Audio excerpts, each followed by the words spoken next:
Once upon a time, there was a young teen boy who was not a very good student and was failing in many classes. And though he was very bright and creative, his mind rarely allowed him to stand still, and he could not bring himself to pay attention. As time went by, his mind became more restless, so he dropped out of school and took long walks. Meetings were held and people paid close attention to this child. Thank goodness he had an active family who helped him, because there were no psychiatric medications and none of them were available, and the family had to actually spend time with this boy.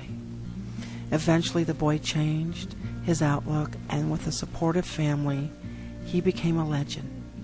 Because that boy, well, he was Albert Einstein.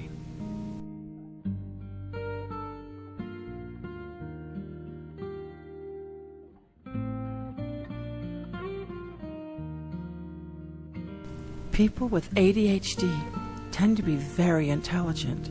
They're creative, inventive, and intuitive. Creativity is not just confined to music, entertaining, painting, and sculpting. Creativity is used by inventors, entrepreneurs, research, and others who think outside of the box. Other people who have ADHD is Cher, Steven Spielberg, John Lennon, Jim Carrey, Dustin Hoffman, Robin Williams, Tom Cruise, and Walt Disney, just to name a few.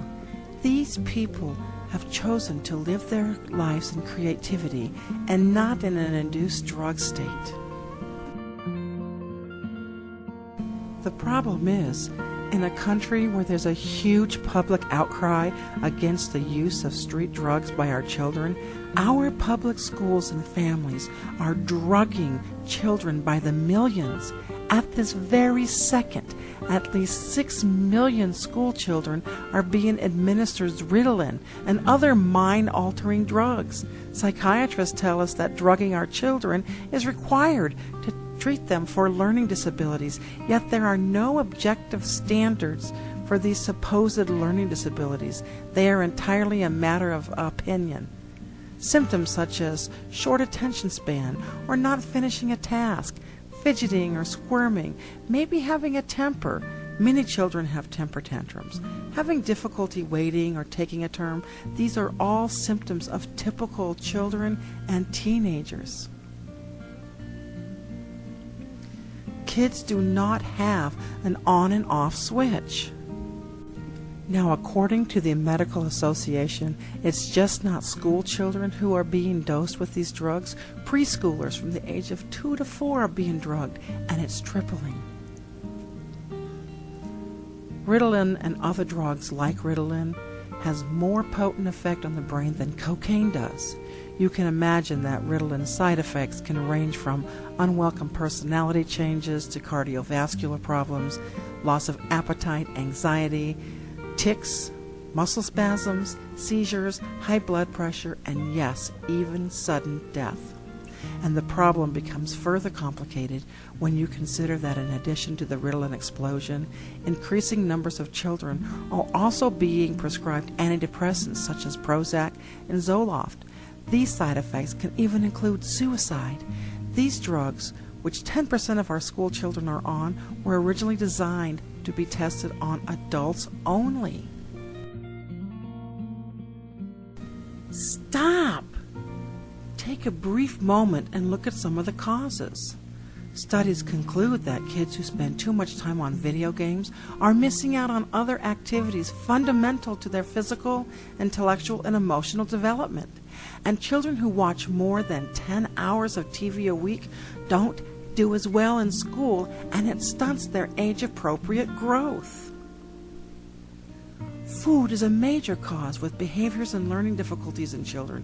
Scientists now claim junk food stops the brain from working properly, leading to underachievement and a host of other disorders such as ADHD and mental illness. Not giving our children chances, becoming frustrated, and yelling at them because we as parents or teachers are frustrated does not help the problem. It only worsens the issues at hand. But there is hope. With proper diet and teaching children the right way to eat, it paves the way to a healthier child. Certain supplements and vitamins are necessary for our children, as well as exercise and family activity. MindHands can work with you and your family to help your children learn how to deal with ADHD. For more information for the safe and natural treatment of ADHD, contact MindHands. Creativity should never be medicated.